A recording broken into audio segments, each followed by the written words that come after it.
Bom dia, pessoal. Bom dia a todos. Sejam todo mundo muito bem-vindos ao nosso terceiro encontro da comunidade Ecoar.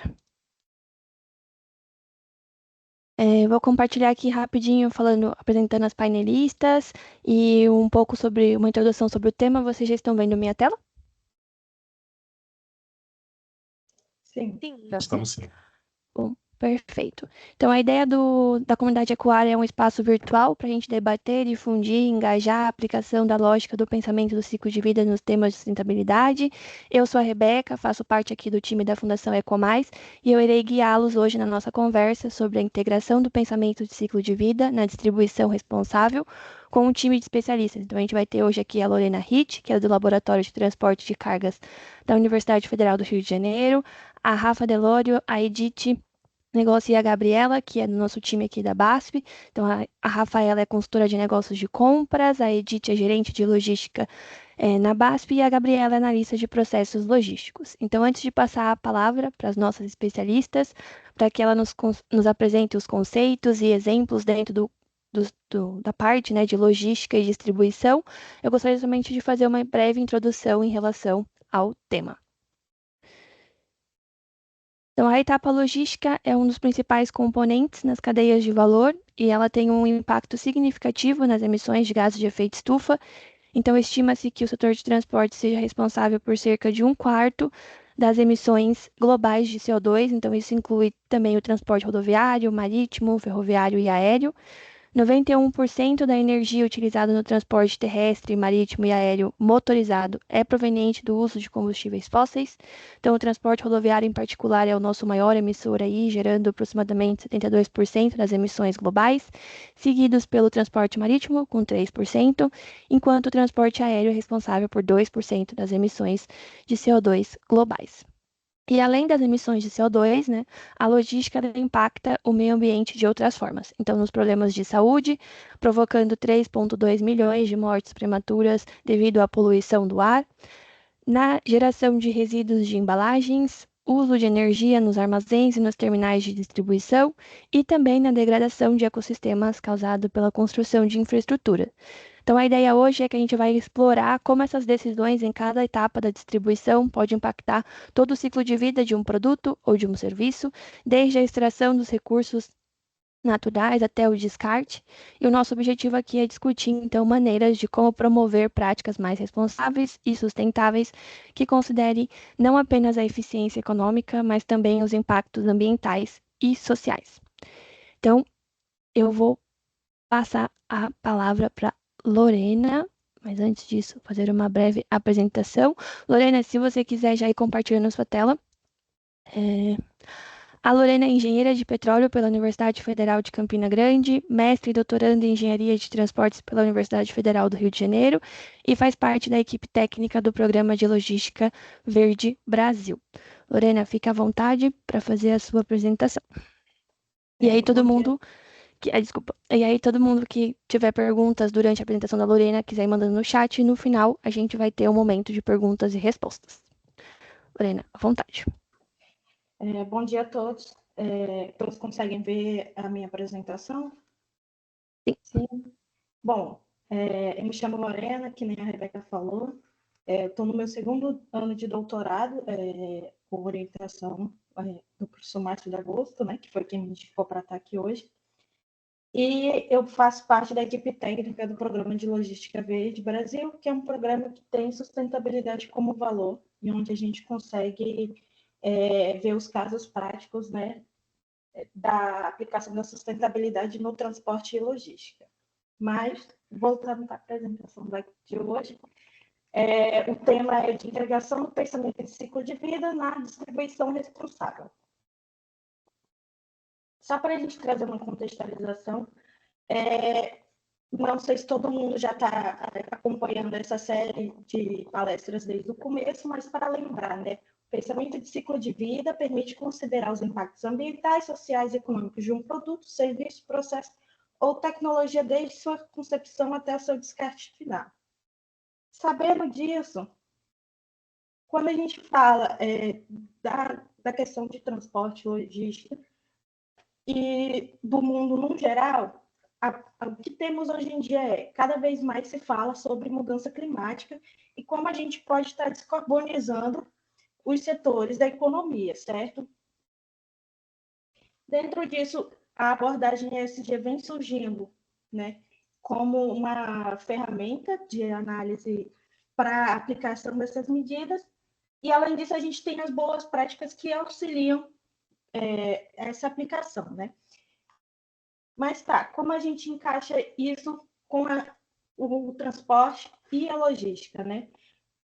Tendo em mente que agora a gente tem que atuar para poder descarbonizar todos os setores, para a gente poder ter um impacto positivo e desacelerar a mudança climática global, o pensamento de vida ele pode ser útil para a gente planejar as operações de transporte e logística, uma vez que a gente vai considerar todos esses efeitos a longo prazo, identificar essas maneiras de otimizar as operações de forma sustentável, certo? Então, agora a gente tem, a nossa operação não é mais só o transporte, que nem deslocar massa de um ponto ao outro. Agora eu tenho que pensar como fazer isso de forma que eu contribua positivamente para a sustentabilidade do planeta. E, então, a inclusão do planejamento de ciclo de vida nessas operações permite que a gente, enquanto transporte e logística, identifique as fontes de emissões, né, e consumo de recursos, o que é essencial para a gente escolher as boas práticas da qual a gente vai estar aplicando dentro desse ciclo de vida. A gente também tem um impacto positivo quando a gente traz esse pensamento para o nosso dia a dia para atingimento dos ODS, que são os Objetivos de Desenvolvimento Sustentável, que atualmente guiam, né? A gente tem 17, já se fala em expandir esses 17 ODS, mas que atualmente são o nosso guia para que a gente possa ter um impacto sustentável e um desenvolvimento sustentável do nosso mundo. Quando a gente fala em específico das operações de logística, o que pode ser considerado, né, para análise e aplicação do pensamento de ciclo de vida? O transporte, tá? Ele faz parte da logística, ele não são coisas individuais, ele é uma parte do sistema logístico.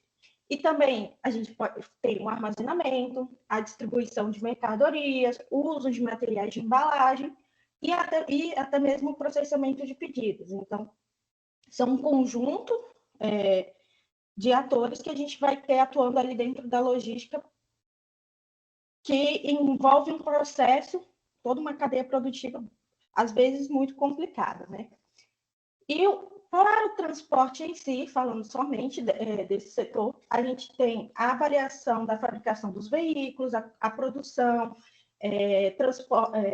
fornecimento e uso dos combustíveis, além da infraestrutura de transporte, que pode ser algo muito crítico quando a gente fala da questão de manutenção e extensão do ciclo de vida, tá? A infraestrutura, como normalmente depende de políticas públicas, né, porque é um bem de uso comum, ele acaba por ser negligenciado e tendo o seu ciclo de vida reduzido devido aos danos que ele sofre ao longo do tempo e pela falta de manutenção. Tá. Vou repetir um pouquinho o que a Rebeca falou no começo, né, mas só para a gente contextualizar, que a gente está falando hoje aqui de distribuição, né? Por que é tão importante a gente falar da distribuição? 65% da carga transportada no Brasil em 2023 foi pelo modo rodoviário. Isso, ou seja, a gente tem um modo que é bastante representativo na nossa distribuição de carga nacional. E por que ele é tão representativo assim? Quando a gente fala em permeabilidade, ou seja, a capacidade de alcançar daquele modo, a malha rodoviária ela é bem maior do que os outros modos. Você consegue chegar a mais lugares, você consegue chegar ao seu consumidor final com mais facilidade através da malha rodoviária, o que nem sempre vai ser possível, por exemplo, com uma ferrovia, que depende de toda uma infraestrutura planejada e que cara para executar, sendo que e demorada, tá? Enquanto com asfalto, depois das obras de para a malha rodoviária, para você abrir uma nova via, às vezes nem precisa do asfalto, basta você ter alguém empenhado em querer utilizar aquele caminho, né? E aí você constrói basicamente uma via de passagem que depois pode virar uma rodovia, uma estrada ou algo desse tipo. E que nem a Rebeca já tinha mencionado anteriormente, 23% das emissões de CO2, né, de dióxido de carbono no mundo são provenientes do setor de transporte. E dessas, 92%, né, da energia utilizada no setor é proveniente do petróleo, ou seja, é derivado do petróleo, combustível fóssil não renovável. Tá. Agora, vamos trazer uns exemplos, né, de como o pensamento do ciclo de vida pode impactar no transporte e logística. O primeiro exemplo que eu trouxe aqui hoje foi o uso de veículos elétricos. Qual que é o principal objetivo, né, quando a gente fala do uso de veículos elétricos? É diminuir a emissão de gases de efeito estufa. Por quê? Em seu uso final, como o veículo elétrico ele não tem combustão, tá? Ele não tem queima de combustível, ele não vai ter emissões de uso final. Ele, então, vai ser considerado um veículo zero emissões, certo? Só que isso a gente está falando só do uso final, e quando comparado com veículos, né, a combustão interna, que são podem ser a diesel, no caso dos caminhões pesados, daí os veículos comerciais levem podem ser também, além do diesel, gasolina e etanol e o GNV, tá? Isso a gente falou só do uso final. Quando a gente passa por pensamento de ciclo de vida, que a gente vai considerar agora não somente o uso daquele combustível, as emissões do uso daquele combustível, certo? A gente tem agora as emissões da fabricação daquele veículo, as emissões do transporte, dos materiais, as emissões da fabricação da bateria, por exemplo, no veículo elétrico. No veículo a diesel, a gente também tem essas emissões de produção e exploração do petróleo, tá? Aí de refino. Então, você tem outros fatores que vão impactar nas suas emissões de gases de efeito estufa. Um fator que é muito importante da gente considerar, porque o ciclo de vida ele pode ser determinante, tá, na tomada de decisão. Porque quando a gente fala da matriz elétrica que vai abastecer aquela bateria que no uso final ele não está emitindo nada porque não está tendo queima de combustível, ou seja, zero gases de efeito estufa, zero material particulado, tá? Poluentes atmosféricos de ação local, né? Que tem um grande impacto no meio urbano, principalmente para a saúde da população, tá? Ele tem esse benefício, sim. Mas, em contrapartida, se você está num país que a matriz elétrica dele não é renovável, você só tirou a emissão da ponta, né? Que é aquela lá quando ele está usando para fazer a distribuição dele na área urbana no dia a dia. Mas a emissão na hora que você está lá, se aquela tua energia elétrica que tu vai abastecer esse caminhão, ela é de carvão, ela é de uma termoelétrica a diesel, entendeu? Então, no final das contas, você só trocou o local onde você está emitindo. Você tirou da ponta e agora você está botando essa emissão lá no início da cadeia, né, de produtiva desse veículo. Então, é um fator muito importante na hora de você considerar se você vai utilizar um veículo elétrico ou não. O nosso país, para esse caso, ele é favorecido ao uso do veículo elétrico. 63% aproximadamente da nossa matriz elétrica é de fonte hidrológica, ou seja, de usinas hidrelétricas, tá? E 83% da matriz elétrica nacional é renovável, que aí conta eólica, solar e outras fontes de produção de energia que são renováveis. Tá?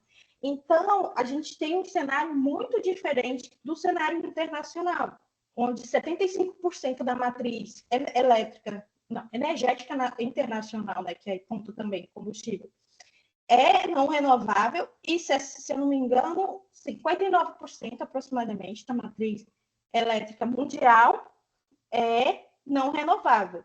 A exemplo dos Estados Unidos, que ainda tem bastante produção de energia a carvão e a diesel, tá? Então, observam-se nos estudos que, a depender da sua matriz elétrica, o caminhão elétrico ele vai ser ou não, vai ser ou não mais vantajoso em questão de mitigação de emissões, analisando da perspectiva do ciclo de vida daquele veículo, entendeu? Então, assim, se você tiver esse pensamento de ciclo de vida integrado na sua tomada de decisão, tiver esse conhecimento de como isso pode impactar, você vai observar medidas que às vezes são trazidas como a melhor solução, não podem não ser, tá? Isso, além disso, outra coisa, quando a gente fala do uso de veículos elétricos para distribuição, né, de carga, o tipo de carga ele impacta diretamente no rendimento da bateria. Então, se você tem um veículo que ele lota por peso, né, que ele só sai daqui depois que ele está totalmente cheio por peso, e você, em comparação com um veículo que lota por volume, ou seja, que nem eu trago o exemplo aqui das imagens, você tem uma empresa igual a PepsiCo, né, que é uma empresa que faz parte do nosso programa lá, do PLVP, que lota por volume. Ele carrega um monte de pacote de salgadinho bem levezinho. O rendimento da sua bateria ele vai ser diferente, tá? Porque quanto mais pesado for, mais energia você vai consumir para transportar aquela massa, certo? Então, se você tem ele num segmento de alimentos e bebidas, especificamente transporte de bebidas, para você transportar, se eu tinha 10 caminhões fazendo transporte de X toneladas, agora, se eu for trocar essa minha frota de 10 caminhões para um veículo, para um caminhão elétrico, eu vou ter que utilizar mais um caminhão para poder compensar a perda de rendimento daquela bateria que eu vou ter, devido ao peso.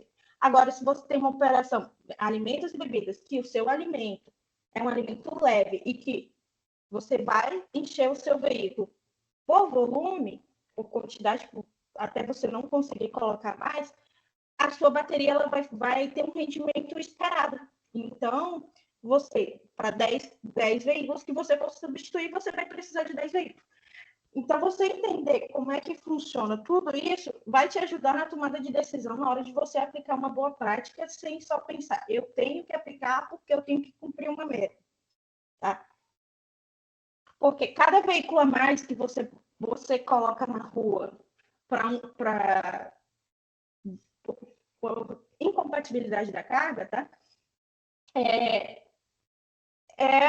Mais um mineral que você teve que extrair, mais uma matéria-prima, entendeu? Mais um processo produtivo que você aumentou. Então, é importante a gente ter essas questões em mente quando for avaliar a aplicação das boas práticas.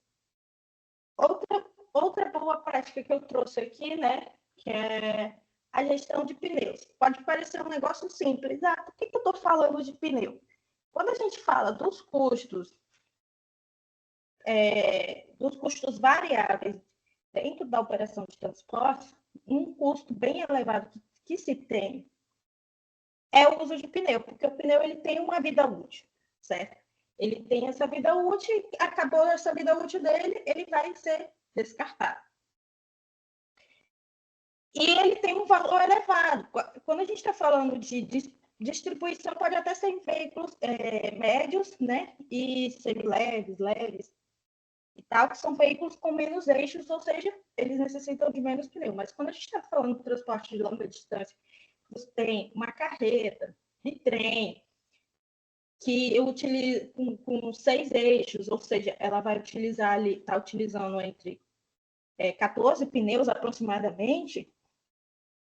Aí você está escalonando o impacto que isso tem para o meio ambiente na hora do seu descarte, certo? Além da produção da matéria-prima, né? A exploração da matéria, extração da matéria-prima para a produção desses pneus. Então, quando a gente fala do transporte, ele tem um peso muito grande, né? Tanto de custo como de impacto ambiental pela sua, pela sua vida útil, quando menor, que gera necessidade de trocar com um menor tempo, né, esse pneu. E aí, tá, mas como é que eu posso estender a vida útil do meu pneu, né? Que fazer com que ele tenha um ciclo de vida maior no seu primeiro uso. Porque a gente tem várias técnicas aqui que a gente pode utilizar. A gente fez uma visita há 2 semanas atrás, aproximadamente, a uma empresa membro do programa, né? Que é essa foto aí que a gente está vendo. O rapaz da empresa está com um equipamento na mão e esse equipamento ele vai medir qual que é a profundidade, né, dessa espessura que a gente tem dessas marcas do pneu. E por que é importante medir isso? Porque quando você vai utilizando, aquele pneu vai ficando careca, né? No dia a dia que a gente chama, ele vai ficando careca. E isso gera insegurança, né, para quem está na direção, porque esse pneu pode estourar a qualquer momento e causar até mesmo um acidente, seja para quem está dirigindo ou para veículos que estejam na proximidade, né? E também para poder identificar qual que é o momento certo da troca daquele pneu. Então, essas informações podem ser coletadas via um dispositivo, que é o hardware, e vão passar essas informações por um programa que é o software. E aí, com isso, você consegue planejar quando trocar aquele pneu ou quando está no momento certo de recapear, tá? Porque você tem um acompanhamento também da forma que o seu motorista está dirigindo. Se ele está fazendo uma direção segura, defensiva, sem arrancadas muito bruscas, isso vai desgastando esse pneu e vai diminuindo a extensão da vida dele. Então, com essas medidas, você consegue monitorar isso daí e consegue estender, né, aquele primeiro uso do pneu, quando ele está 100%. Isso a gente está falando de 100 mil quilômetros, tá? Rodados com aquele pneu, não é uma ida bem ali, não. E aí a gente tem uma prática, né, que já foi feita pensando para estender esse uso de vida, além do primeiro, sim, que é a prática do recapeamento. Como com esse dispositivo você consegue medir a qualidade da borracha, além dessa profundidade, né, das marcas do pneu, você consegue saber se ele ainda está em boas condições para poder ser recapeado, ou quantas vezes ele consegue ainda ser recapeado de forma segura, tá? Porque nada que coloque em risco, né, a vida das pessoas que estão no trânsito no dia a dia. E você consegue estender aquele ciclo de vida daquele pneu, com práticas que não são tão custosas, que nem é diferente da utilização do veículo elétrico, né? Que você está adquirindo um veículo, que é um investimento inicial muito grande. Aqui não, você tem um dispositivo, pode ser comprado, ser utilizado em toda a sua operação, e aí não vai ter um custo elevado, e você está trazendo mais segurança para a sua operação e para o seu trabalhador, e está estendendo o ciclo de vida daquele pneu, e isso impacta em custo, do ponto de vista da empresa, mas também tem um impacto ambiental, porque você está deixando de descartar aquele pneu com 100 mil quilômetros, 120, está descartando ele com 160, 180. Então, você está estendendo aquela vida dele. E é um pneu a menos que está indo para o descarte. E isso quando a gente fala de descarte final, tá? Sem reuso, sem reciclagem e tudo mais.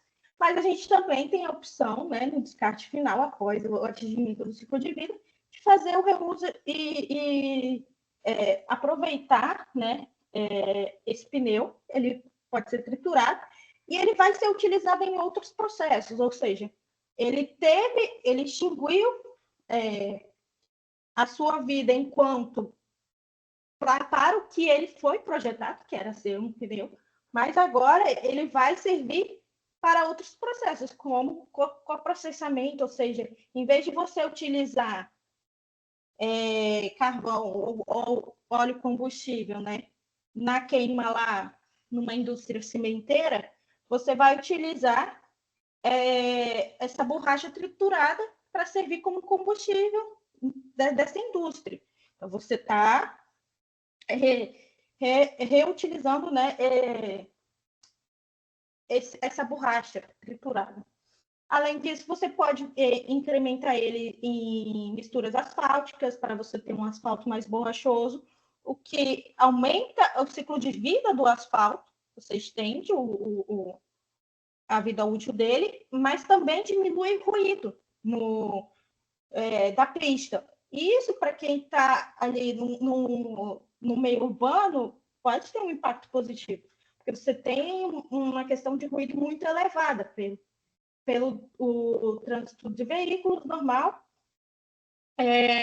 Então, isso pode, a longo prazo, pode ter um impacto positivo para a diminuição do ruído. Talvez não seja tanto sentido no dia a dia, mas vai ter um impacto sim.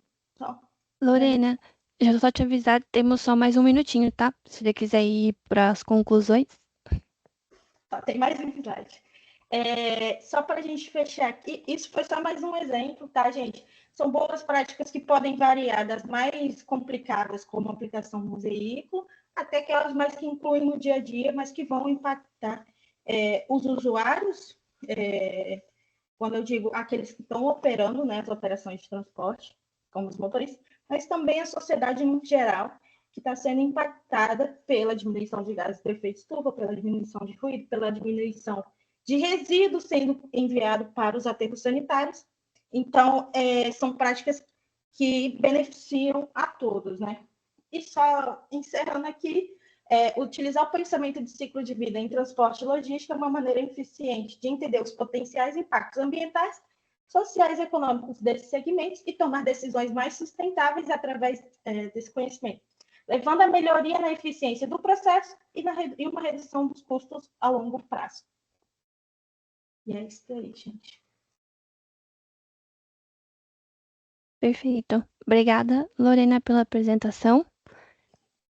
Então, acho que com tudo que a Lorena trouxe de exposição para a gente avançar, né, em direção a uma distribuição verdadeiramente mais responsável, a gente precisa integrar todas as práticas sustentáveis em cada uma dessas etapas que a Lorena mencionou. Então, desde otimizar rotas, escolher modais mais eficientes, até reduzir mesmo o próprio desperdício de recursos na etapa de armazenamento e na etapa de transporte propriamente dita, e sempre buscar também integrar embalagens com menor impacto ambiental e menor peso, e, consequentemente, vai impactar toda a performance que a Lorena comentou.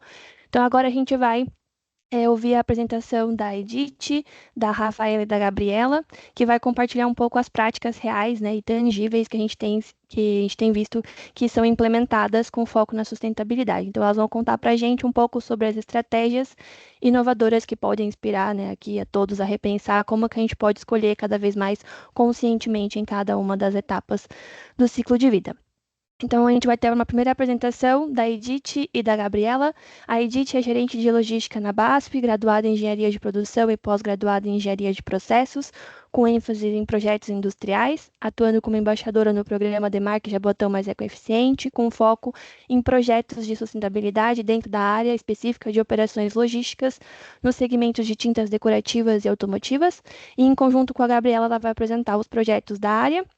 E a Gabriela é analista de processos logísticos, graduada em administração, e está cursando pós-graduação em gestão de projetos em inovação e sustentabilidade, e também trabalha atuando em projetos de melhoria de processos na área de operações logísticas. E, por fim, a Rafaela de Lório, que é consultora de negócios de compras, embaixadora em sustentabilidade e diversidade e inclusão na cadeia de suprimentos, é bacharel em administração e pós-graduada também em finanças e auditoria e no desenvolvimento humano. A AFA vai trazer um olhar muito mais focado na cadeia de suprimentos e também associado à parte de distribuição. Então, meninas, fiquem à vontade, Edith e Gabriela, para começar, e depois a gente passa a palavra para Rafaela. Perfeito, Rebeca. Obrigada. Bom dia, pessoal. Eu e a Gabi vamos começar sumarizando algumas informações aqui do nosso processo de operações logística EC, especificamente aqui do nosso site Demarque.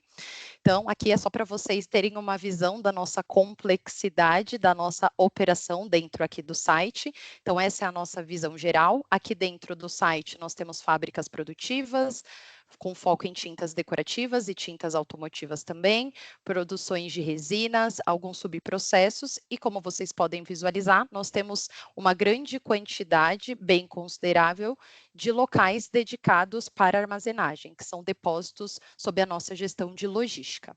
E para contextualizar um pouquinho da nossa operação, como a Lorena bem colocou, quando nós falamos de logística, nós temos um ciclo de vida muito extenso, né? Então, desde o start do processo inicial até efetivamente a entrega para o cliente final, e aqui a gente vai focar em algumas soluções que nós fizemos com foco em sustentabilidade, tanto intralogístico, quanto também alguns que têm a ver com alguns temas que a Lorena trouxe aqui para a gente também.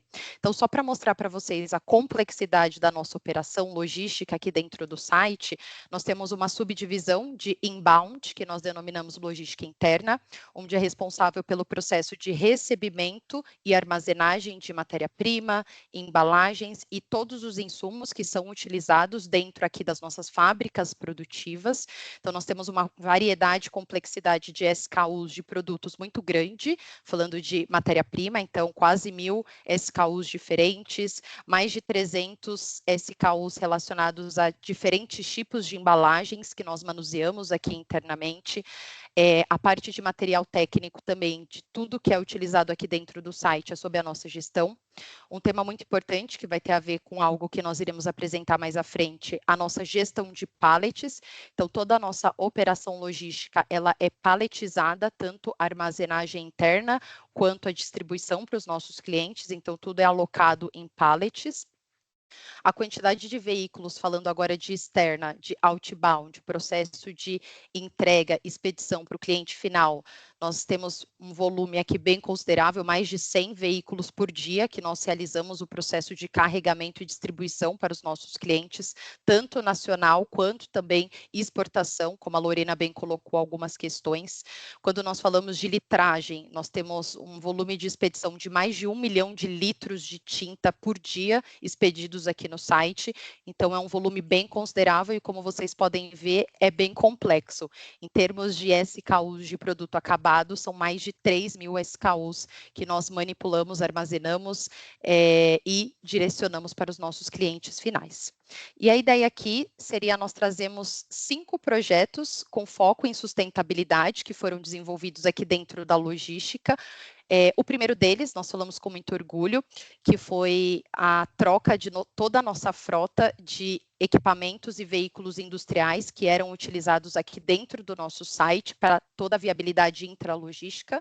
Como vocês visualizaram no primeiro slide, nós temos vários depósitos, então a gente precisa garantir toda a distribuição para todas as plantas produtivas, entre os depósitos, recebimento dos fornecedores, expedição. Então, nós temos um fluxo muito intenso de movimentações internas e nós utilizávamos veículos industriais com baterias de chumbo ácido, e nós tínhamos algumas condições de risco de incêndio e explosão, falando em questões de segurança, falando em questões de manutenção, tinham algumas necessidades recorrentes de intervenções por parte do time de manutenção, a questão de sustentabilidade no quesito de emissões de gases de efeito estufa, principalmente para criação, elaboração e abastecimento dessas baterias de chumbo ácido, a autonomia era limitada, nós tínhamos algumas questões operacionais de ruído, vibração, o ciclo de vida dessa bateria de chumbo ácido era 3 vezes mais curto do que o projeto que a gente conseguiu implementar,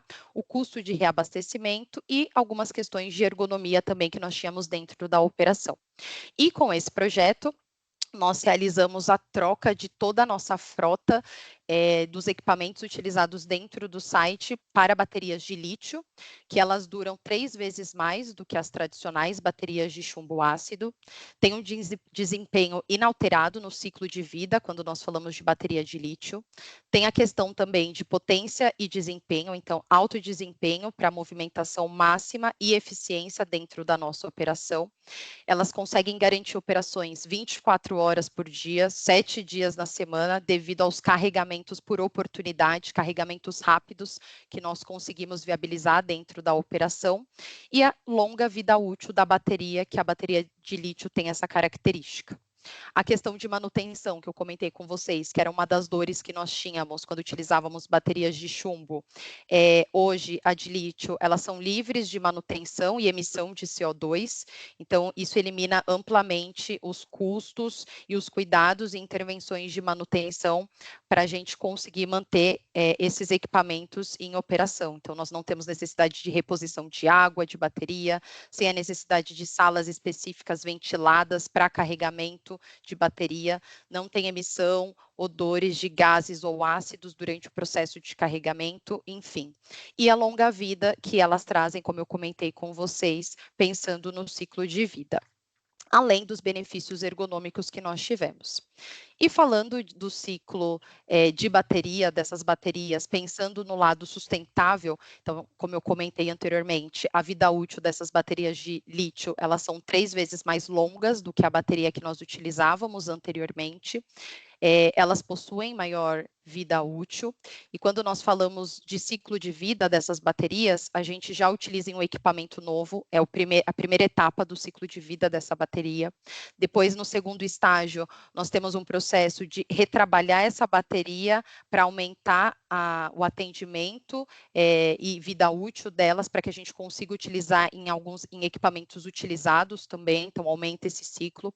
Depois dessa etapa, a gente consegue utilizar ela num armazenamento estacionário, que também traz um benefício em termos de vida, de tempo de vida útil dessas baterias, e a gente tem um processo validado com o nosso fornecedor de desmontagem específica para esse tipo de bateria, considerando aí os materiais celulares específicos, como lítio, cobre, alumínio, que nós temos, justamente para viabilizar a reciclagem também de todo esse processo, para a gente garantir todo o ciclo de vida aí dessas baterias. Além dos benefícios em sustentabilidade, aqui junto com o time da Rebeca, nós realizamos algumas mensurações quantitativas desses benefícios, então aproximadamente aí 475 mil quilos de CO2 foram evitados por ano, além de um projeto que nós fizemos de plantar árvores para cada equipamento que nós adquirimos também, então foram mais de 1.000 árvores plantadas aí com esse projeto. Um outro projeto que eu queria trazer, ele tem mais a ver com a nossa operação, então ele é bem específico. Então, para alguns clientes, principalmente os automotivos, nós utilizamos containers de inox, que é de 1 metro cúbico, como vocês podem visualizar nessas imagens, e nós tínhamos um processo bem restrito para limpeza. Então, nós envasávamos o material, enviávamos para o cliente, depois de consumir o produto, retornava para a BASF, e aí nós enviávamos para um fornecedor externo no interior de São Paulo para fazer todo o processo de limpeza e descontaminação desses containers, que é bem complexo. Quando a gente fala em tintas automotivas, a gente tem algumas questões de qualidade e segurança bem maiores. Depois retornava para a base, realizávamos uma checagem se o processo de limpeza estava adequado, antes de viabilizar a reutilização desse container dentro da fábrica produtiva. E aí, com esse projeto, nós tínhamos algumas questões de processo de limpeza que não era eficiente, retornos para o fornecedor, às vezes mais de uma vez nós tínhamos que retornar por conta dessa questão de necessidade de retrabalho, e com o novo processo, nós utilizamos agora um liner, que é um plástico reciclável, que é internalizado dentro do container, então ele é alocado dentro do container antes de ser disponibilizado no envase, é enviado para o cliente utiliza o material e no retorno nós apenas descartamos esse liner e conseguimos evitar aí a utilização de acetato de etila, alguns materiais que nós utilizávamos para viabilizar a limpeza e descontaminação dessas embalagens. além dos benefícios sustentáveis também, que, como eu comentei, nós tínhamos um trajeto muito longo. Chegava do cliente, da BASF, ia para o fornecedor, do fornecedor do interior de São Paulo retornava para a BASF, então a gente também conseguiu alguns benefícios em termos de sustentabilidade. E aí aqui também, junto com o time da Rebeca, fizemos uma mensuração, aproximadamente 20 toneladas de emissão de CO2 que foram evitadas com a implementação desse projeto, além dos resíduos também com acetato de etila, que era utilizado nessa descontaminação, além do benefício financeiro que nós tivemos também. E um tema que não vou me aprofundar, porque a Lorena já comentou bastante desse tema, com relação a alguns equipamentos que nós utilizamos elétricos, tanto equipamentos elétricos quanto também alguns veículos que nós realizamos entregas para os clientes movidos a GNV. E para acabar, a Gabi vai comentar rapidamente de mais 2 projetos internos implementados. Então, também nos nossos depósitos a gente fez a substituição das nossas lâmpadas convencionais por lâmpadas de LED. Então, a gente aí teve uma redução no consumo de energia de 5.680 kWh, uma redução aí de mais ou menos 700 quilos de CO2 que a gente deixou de emitir. Então, antes da implementação, a gente utilizava lâmpadas LEDs, lâmpadas convencionais, 17 mil lâmpadas, que tinham esse alto consumo de energia. E aí, após a troca para a lâmpada LED, a gente teve uma redução das lâmpadas, então a gente foi para 13 mil, e elas têm uma alta eficiência energética, então a gente consegue emitir menos, com menos lâmpadas e com maior eficiência. Então, hoje 100% dos nossos depósitos, eles possuem essas lâmpadas LEDs. Agora, falando um pouquinho sobre o nosso outro projeto de gestão de pallets, internamente hoje no site Demarc, a gente tem um ciclo de otimização de pallets. Então, a gente retorna esses pallets dos clientes. E a gente fez um trabalho esse ano para poder realmente otimizar essa gestão de pallets. A gente chegou no ano passado a gastar cerca de 3 milhões de reais em gestão de compras de novos pallets. Então, se a gente consegue reformar mais pallets, a gente deixa de comprar mais pallets, reforma internamente e garante mais a sustentabilidade. Então, com esses benefícios de uma melhor gestão de pallets, a gente conseguiu um save de 600 mil reais, a gente aumentou a produtividade interna e a gente conseguiu fazer com que retornasse 23.600 pallets por mês. Além disso, alguns benefícios relacionados à sustentabilidade, a gente teve aí um aumento de 12% na logística reversa, e uma redução, consequentemente, de consumo de eucaliptos para a produção desses pallets.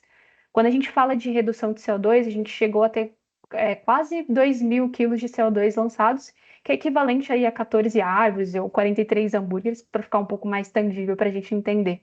Além disso, a gente teve a redução também do consumo de água, de 852 metros cúbicos de água, que é equivalente a quase 5 ciclos de lavagem de uma lava-louça, e também a redução de consumo de energia de 14 mil megajoules, então equivalente aí a 3 barris de petróleo.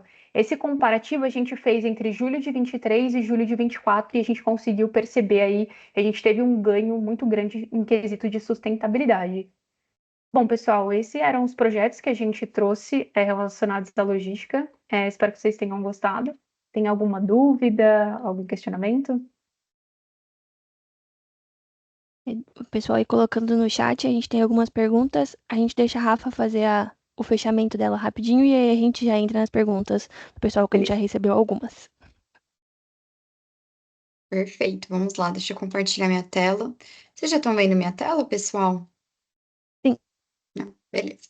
Então, bom dia.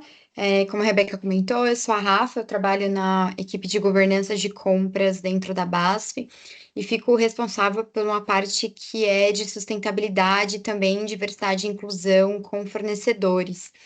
E hoje eu trouxe um pouquinho mais para a gente falar num contexto BASF como que compras, né, contribui para toda essa questão de sustentabilidade, e aí não só na cadeia logística, mas aqui de maneira geral, mas que com certeza também engloba e pode ser sempre utilizado dentro da fala logística, né, dos processos logísticos que a gente tem, também como um ponto de ajudar para que toda a cadeia de suprimentos se torne mais sustentável e não só falando da BASF especificamente. Então, hoje aqui a gente tem dentro da BASF, o que a gente fala que é compras responsáveis, né? Então, a gente olha para a sustentabilidade não só internamente, mas para toda a nossa cadeia de suprimentos, de maneira em que a gente consiga contribuir para que o mundo, né, chegue eu diria que num nível sustentável maior de maneira geral. E com isso, dentro de compras, a gente tem algumas formas que a gente contribui. Então, o primeiro de tudo que a gente coloca é o nosso código de conduta. Então, ele é um código de conduta do fornecedor, né, que vai falar vários quesitos de governança, de ética, né, toda a parte social, de meio ambiente, para que os nossos fornecedores eles se comprometam com a gente em aceitar esse código de conduta e dizem, né, que eles também estão coniventes e que também possuem esses valores e estão olhando para todos os tópicos de ESG nas suas cadeias também, né? Junto com esse ponto, a gente tem também o que a gente chama de um time de task force, e aí são ferramentas e um time que fica olhando, né, para notícias, por exemplo, em que envolvem fornecedores ou que envolvem algum parceiro nosso, né, que faça parte dessa cadeia de suprimentos, porque se em algum momento a gente é acionado e a gente identifica algum risco, né, que esse parceiro está envolvido em algum risco, muitas vezes riscos ambientais, riscos voltados aos direitos humanos, para que a gente também tenha tempo hábil de tomar alguma ação em relação àquilo. E aí, o que eu queria focar um pouquinho mais na apresentação, de maneira rápida, é o nosso Sustainability Approach e o TFS, né, que é a iniciativa Together for Sustainability. Então, falando não só aqui de ter um código de conduta ou de ter um time olhando de maneira mais reativa para determinadas notícias e riscos que estão disponíveis aí no mercado, a gente tem um approach também um pouco mais, eu diria que é um approach proativo, que é uma maneira da gente já se adiantar e já olhar para toda a nossa cadeia de suprimentos e ter ações, ter avaliações para que a gente evite riscos, né? Evite que alguma coisa aconteça ou prejudique o nosso ciclo quando a gente fala em ESG. E então, falando do Together for Sustainability, ele é uma iniciativa, né, que a gente chama Juntos pela Sustentabilidade, que foi fundado em 2011, né, junto com outras empresas químicas. Então, a BASF é uma das empresas fundadoras dessa iniciativa. E qual que é o principal objetivo da iniciativa? Que a gente consiga padronizar a maneira com que a gente faça avaliações sustentáveis em toda a cadeia de suprimentos, voltada, né, para a indústria química, e aí, através dessas avaliações padronizadas, a gente tenha um resultado e a gente consiga elevar a performance sustentável dos nossos fornecedores, dos fornecedores dessas empresas que também são empresas membros, para que, como eu falei, de maneira geral, a gente eleve toda essa parte sustentável das cadeias de suprimentos, e aí a gente vai impactar vários players, né?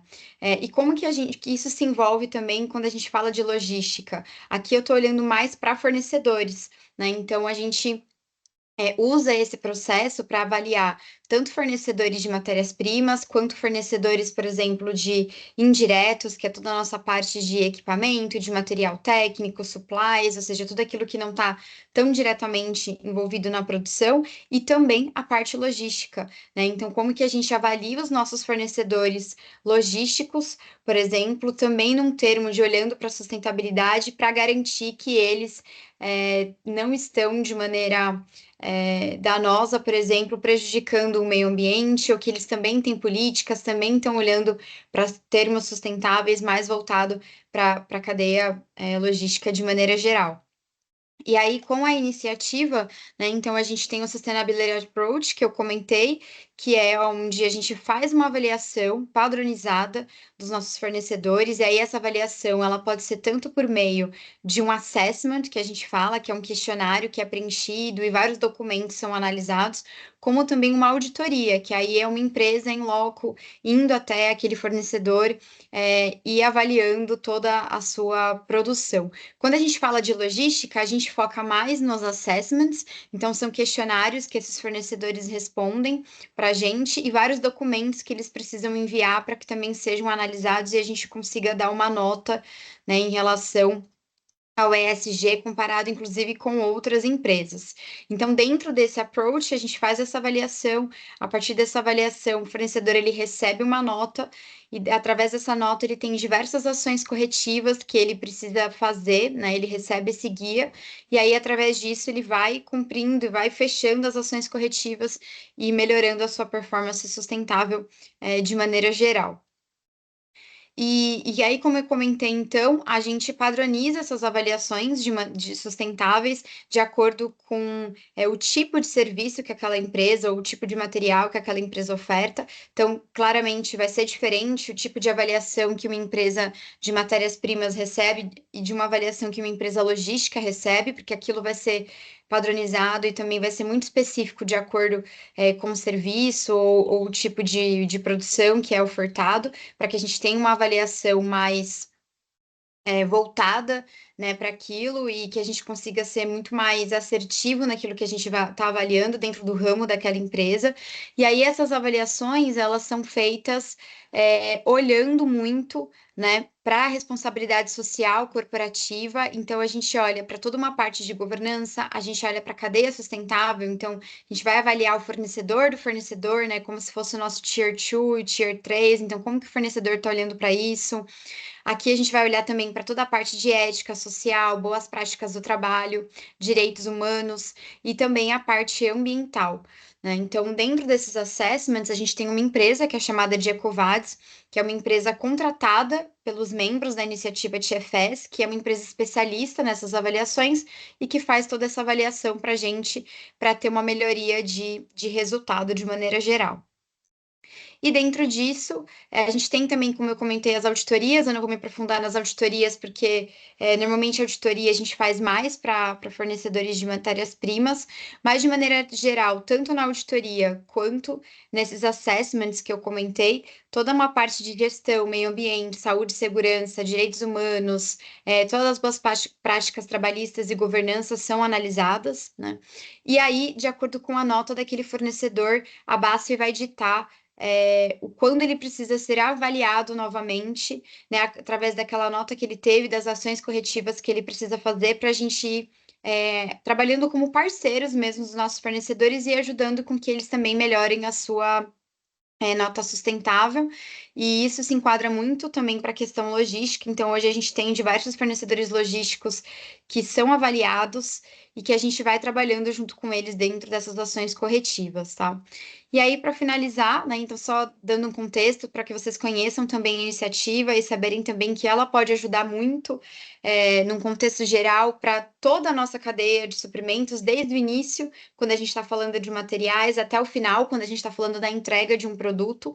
E qual que é o benefício de ter essa iniciativa, né? Então, o principal benefício que eu diria para os membros é na mitigação de riscos, então é para a gente evitar que algo danoso aconteça para o nosso meio ambiente ou para as pessoas de maneira geral.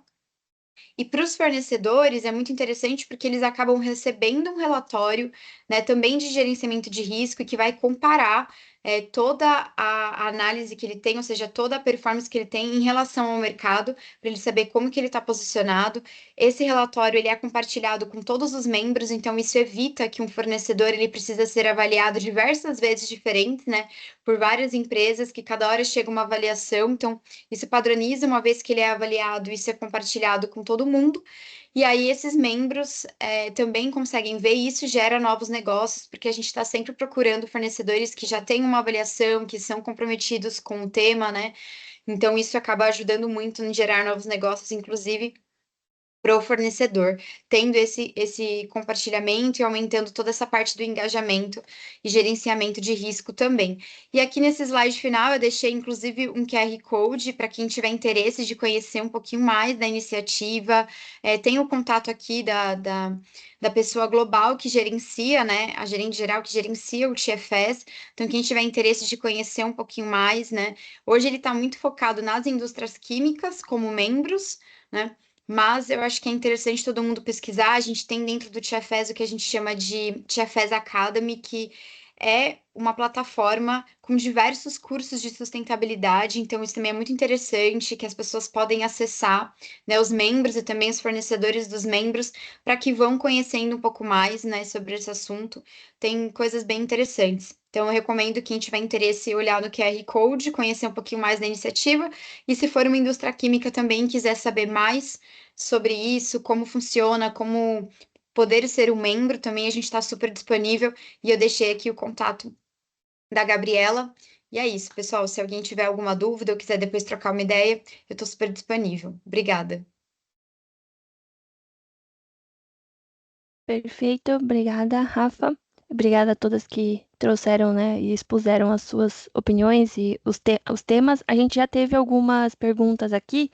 Rafa, vou aproveitar e começar com você, que eu acho que está muito casada com a pergunta que a gente teve aqui, que é quais são as principais parcerias ou colaborações que você acredita que seria essencial para garantir uma cadeia de distribuição mais sustentável? Como trabalhar nessa estratégia com os fornecedores, os transportadores e outros parceiros que sejam. E aí eu vou emendar na outra pergunta da Larissa, que é quais são os maiores desafios dentro da sua especialidade para o desenvolvimento sustentável dentro da cadeia logística e de suprimentos? Tá. Bom, eu vou começar respondendo pelos desafios. Eu acho que o que a gente vê hoje como principal desafio, eu diria que o primeiro é levar esse ponto de sustentabilidade para empresas de pequeno e médio porte, né? Porque são empresas que, de maneira geral, você tem muitas vezes uma pessoa ali que está olhando para tudo, né? Então é o cara que está olhando para o comercial, para o financeiro, ele está olhando para o RH e ele está olhando para a sustentabilidade. Então, é difícil a gente levar esse tema, porque muitas vezes são pessoas que não têm tempo hábil para focar e ser especialista em todos os assuntos, né? E trazer isso para dentro da sua empresa. E também falando em questão monetária, né, toda a parte financeira. Então, quanto menor a empresa, mais difícil é muitas vezes para que ela acesse tudo isso, né? Para que ela consiga desenvolver um produto sustentável, para que ela consiga implementar algumas questões voltadas para o ESG, que de início vão às vezes trazer um custo para que aquilo seja implementado. E isso é difícil para essas empresas. Então, eu diria que esse é um desafio. Tem um desafio geral de engajar, porque um grande questionamento é: sabemos o quanto é importante, o quanto o planeta precisa, então não é só uma questão de estamos fazendo isso para ser mais competitivos, não, estamos fazendo isso porque o nosso planeta precisa que a gente olhe para isso, né, para que a gente consiga mitigar e para a gente consiga resolver todos esses problemas que o ser humano, de maneira geral, foi causando, né, na humanidade. Então, todas essas questões climáticas, e a gente está vendo aí o que vem acontecendo com as chuvas, enfim, outros tantos problemas que a gente tem. Então, esse é um desafio muito grande, porque como que a gente comprova muitas vezes o benefício financeiro daquelas ações sustentáveis que a gente está fazendo? Então, às vezes, dependendo do que a gente está fazendo, é mais quantitativo e a gente consegue mostrar em números, e tem outras iniciativas que elas são mais qualitativas e que a gente vai ter um benefício muito mais para o futuro. Então, a gente não consegue mitigar e não consegue mostrar agora, né, mensurar agora esse valor financeiro, e com isso a gente acaba encontrando algumas barreiras internas e até externas de como a gente conseguir realmente implementar essas ações, né? E agora deixa eu lembrar qual que foi a outra pergunta. A Foi outra como envolver os é fornecedores, né? isso. Engajar os Uhum. fornecedores. Eu diria que, de maneira geral, e aí não só a logística, o engajamento que a gente faz muito é realmente trazer esses fornecedores para conversas, né? Então, a gente procura muito, dentro do nosso pilar de sustentabilidade, ter pelo menos workshops, webinars dentro do ano com esses fornecedores para que a gente possa abordar os assuntos, né? E não só cobrar deles de maneira geral, você tem que ter, né? Você tem que fazer a avaliação, mas mostrar caminhos. Então, isso vem ajudado muito, acho que a base com os fornecedores, que é realmente mostrar os caminhos. Então, a gente chama eles para uma conversa, a gente traz especialistas no tema. Então, por exemplo, ONU, né, outras empresas que estão olhando para isso, estão olhando para toda essa parte sustentável e vão trazer todo o conceito e também ideias, né? Então, essas empresas trazem ideias de como pode implementar, como uma empresa pequena, por exemplo, pode fazer uma parceria através de ONGs e pode ser subsidiada para ter um projeto social. Então, a gente vai trazendo esses caminhos para começar, de maneira geral, a abrir portas para os fornecedores olharem para aquele assunto e entenderem que eles não precisam começar com algo tão grandioso, eles podem começar com pequenas ações, né, e parcerias que já vão trazendo resultados ao longo do tempo. Então, de maneira geral, eu acho que trazer para perto, para as conversas e ajudando eles a encontrarem caminhos ajuda muito a gente a conscientizar de maneira geral. Uhum. Perfeito. Eu acho que, Rafa, sua resposta traz aquela máxima que a gente tem, né? Juntos somos mais fortes e vamos mais longe, né? Então, Exatamente. nesse Unir sentido, forças é a resposta. sim. Lorena, também gostaria de ouvir você em relação à sua pesquisa, né, a sua experiência, de quais são os maiores desafios que você tem visto para se ter o desenvolvimento, né, dessa cadeia sustentável, principalmente na logística, e como você observa como que tem sido feito o monitoramento, a mensuração do impacto ambiental ao longo dessas diferentes etapas de distribuição. Semelhante ao que a Rafaela apresentou aí, lá a gente tem o programa Logística Verde Brasil, né, que é coordenado pelo meu orientador, em parceria com o professor Lino, também da UFRJ. No nosso programa, o que é o nosso, né, o que é o nosso valor? Sustentabilidade é valor. Sustentabilidade como valor. Por quê? Prioridade muda. Então, sustentabilidade ela não pode ser uma prioridade, tá? No seu dia a dia, no dia a dia das empresas. Ela tem que ser um valor, que é algo que não vai mudar. E dentro desse contexto aí, a gente consegue ter, dentro do PLVB, a gente tem um contato com as empresas, lá a gente tem empresa embarcadora e tem empresa transportadora, então, pegando o gancho da Rafaela, a gente consegue unir o cara que é uma empresa multinacional, que trabalha em diversos países, que vai fornecer aquele material como a ArcelorMittal, que é uma empresa membro do programa da área de siderurgia, e unir com o cara que está lá na ponta, fazendo aquele transporte daquele material que ela produziu, certo? Para entregar para o teu cliente final. Só que um grande desafio é a questão da gestão de pessoas. A Rafaela ela trouxe um ponto muito importante. Você conseguir engajar essas pessoas para que elas atuem na disseminação da sustentabilidade, às vezes é muito difícil, por uma questão de gestão de tempo ou de recursos, certo? Mas se você tem algo que alguma empresa que está disposta a te apoiar num projeto para te ajudar a crescer e você, no final das contas, beneficiar ela também, porque se eu sou um transportador pequeno ali, que está trabalhando para essa empresa, eu sou o escopo 3 dela, quando a gente está falando de emissões, entendeu? Eu sou as emissões que ela vai reportar de escopo 3, porque eu estou fora do ambiente de escopo 1, que é a operação principal dela.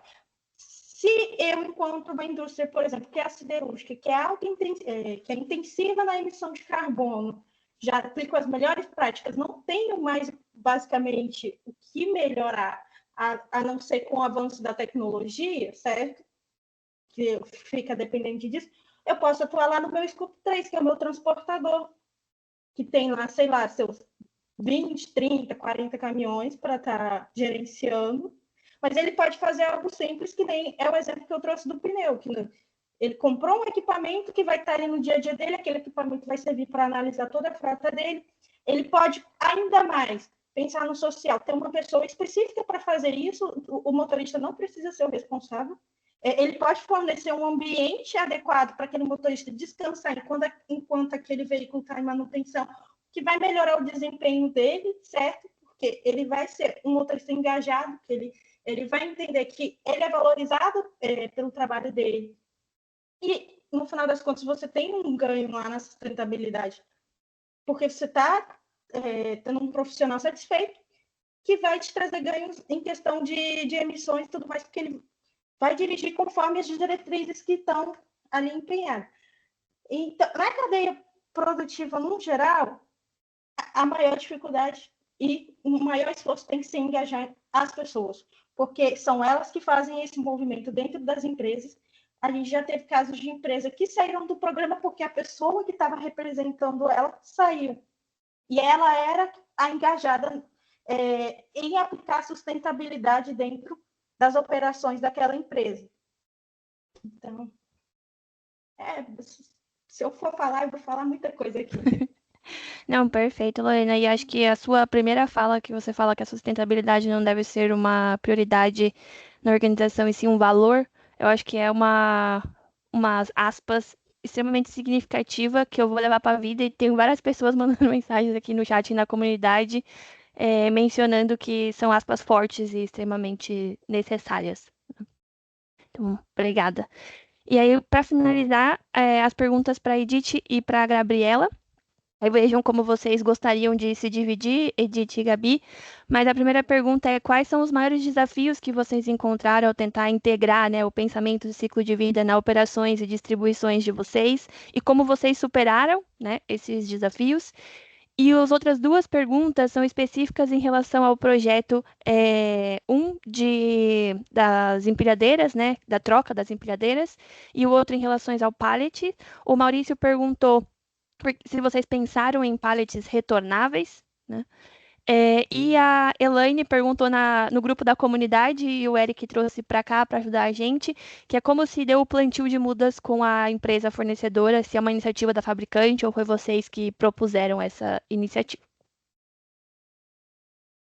Beleza, eu vou começar então com as primeiras perguntas, falando do desafio.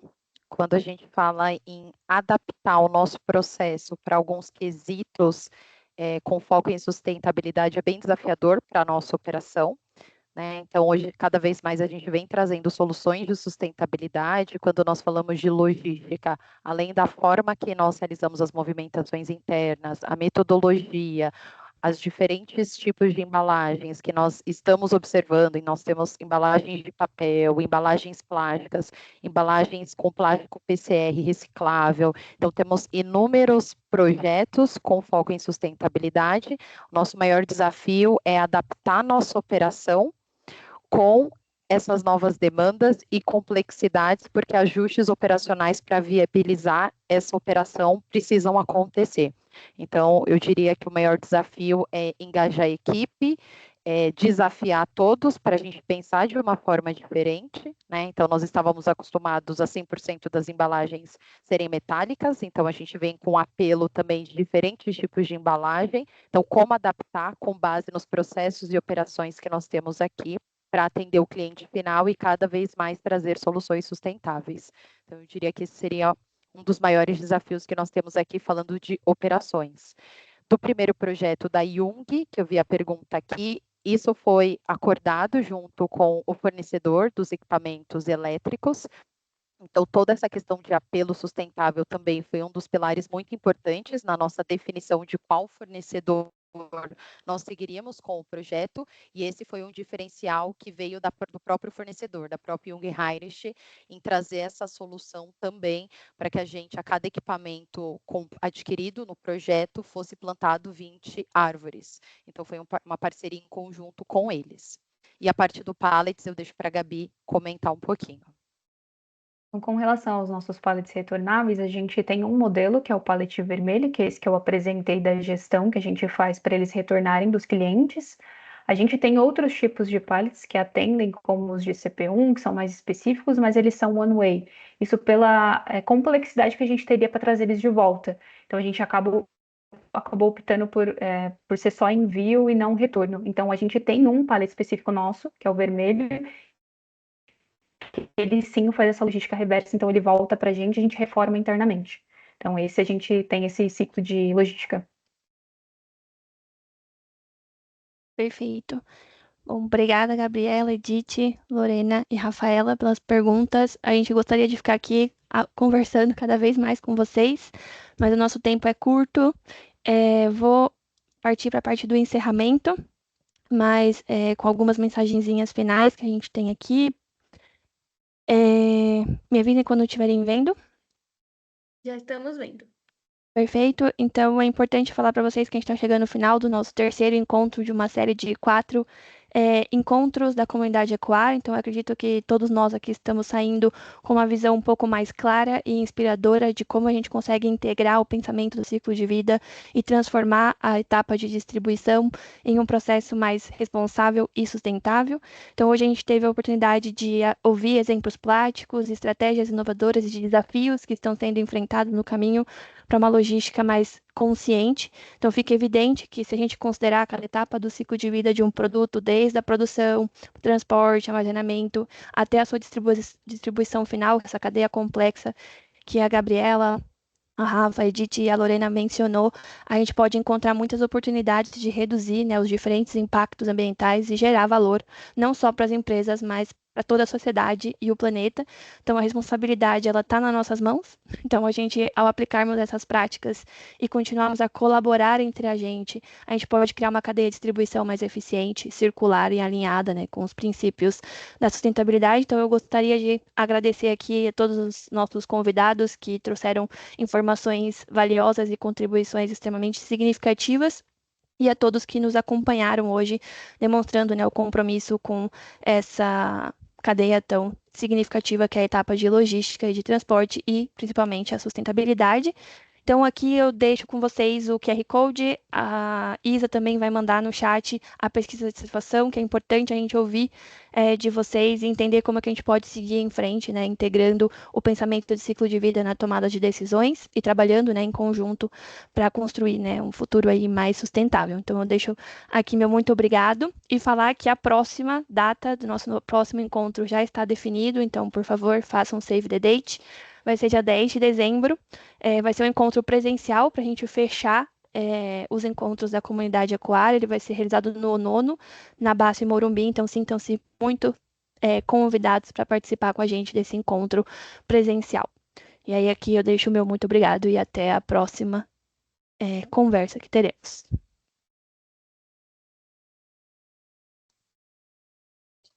Tchau, tchau, gente. Obrigada, pessoal. Obrigada. Tchau, tchau. Obrigada. Tchau, tchau.